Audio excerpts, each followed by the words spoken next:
Bismillah, alhamdulillah, Allahumma salli ala Sayyidina Muhammad wa ala ali Sayyidina Muhammad.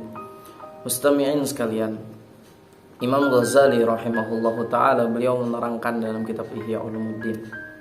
Kata beliau, semisal ada pertanyaan, ketika kita ditimpa musibah, kita malah timbul rasa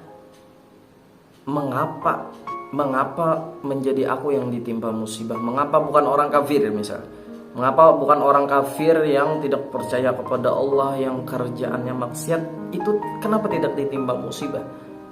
Kenapa yang ditimpa musibah itu bukan orang yang ahli maksiat?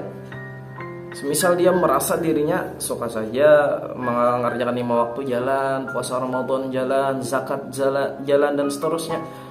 Lalu timbul pertanyaan ketika dia mendapat musibah, mengapa bukan orang kafir saja yang ditimpa musibah, ditimpa cobaan, ditimpa bala? Mengapa bukan orang ahli maksiat saja yang ditimpa? Kenapa harus orang-orang yang semisal melakukan ketaatan yang ditimpa?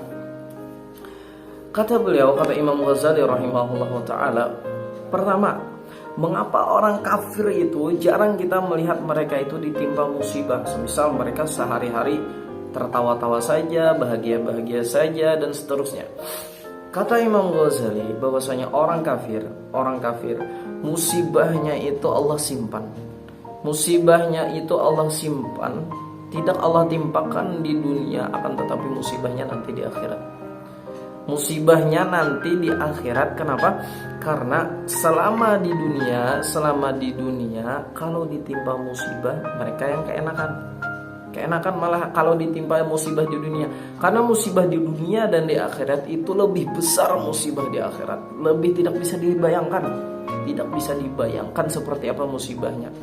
Kalau musibah di dunia Allah timpakan sekarang, misal Allah timpakan sekarang musibah pada orang kafir, setiap melakukan dosa, setiap kekafirannya Allah beri musibah per detik, itu masih belum bisa menyamai musibah akhirat. Karena musibah di dunia ini ada batasnya, ada batas akhirnya. Misal sakit, ada sembuhnya.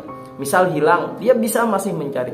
Akan tetapi di akhirat seperti apa? Tidak ada batasnya. Sepanjang dia selama-lamanya nanti diadab di akhirat di neraka. Nah, itu orang kafir. Kata Allah, innama numli lahum yazdadu isma. Allah membiarkan mereka supaya mereka lebih banyak dosanya, supaya Allah nanti yang menyiksanya dengan dosa-dosanya nanti dan di neraka selama-lamanya. Itu. Dan yang kedua, kenapa orang yang maksiat, yang ahli maksiat, yang sering melakukan dosa-dosa, kenapa mereka tidak ditimpa musibah? Kata Imam Ghazali, orang ahli maksiat yang di mata kita mereka itu ahli maksiat, belum tentu di mata Allah ahli maksiat. Boleh jadi di siang harinya kita melihat mereka bermaksiat, ternyata di malam harinya mereka bertobat dan menangis kepada Allah, menyesali maksiat-maksiatnya. Boleh jadi kita melihat orang bermaksiat di malam hari, ternyata di subuh hari atau di siang harinya ternyata dia menangis menyesali dosa-dosanya.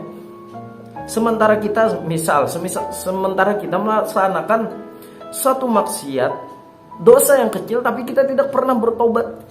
Itulah yang ternyata membuat kita diadab Allah, memberikan cobaan. Dan boleh jadi juga orang maksiat ini tadi kondisinya nanti seperti orang kafir tadi. Allah memperbanyak, dibiarkan saja dia melakukan maksiat supaya nanti di akhirat Allah puas mengazab mereka. Karena di adab akhirat itu adalah adab yang paling pantas untuk dosa-dosa. Kenapa ternyata ada orang-orang yang Allah dahulukan cobaannya seperti dapat musibah di dunia? Ternyata orang-orang pilihan Allah yang sudah mendapat azab di dunia duluan, itu adalah orang-orang yang Allah ingin hapuskan dosanya. Allah ingin angkat derajatnya. Jadi ketika kita mendapat musibah, kita sebenarnya malah bukan hanya sabar, kita gembira. Kenapa? Karena ternyata musibah ini adalah suatu cara oleh Allah untuk kita agar dosa-dosa kita diampuni. Jadi di akhirat nanti tidak lagi dapat azab. Kenapa? Sudah habis di dunia ternyata dosa-dosanya Allah ampuni. Ternyata dosa-dosanya Allah ampuni gara-gara apa? Gara-gara dia sudah Allah berikan musibah dan dia sabar. Itu. Jadi ibarat obat itu pahitnya sebentar, tapi kita sudah sehat setelahnya.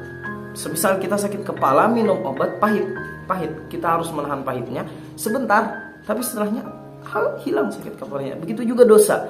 Kita Allah berikan cobaan sebentar, kita sabar, hilang dosanya. Seperti itu juga.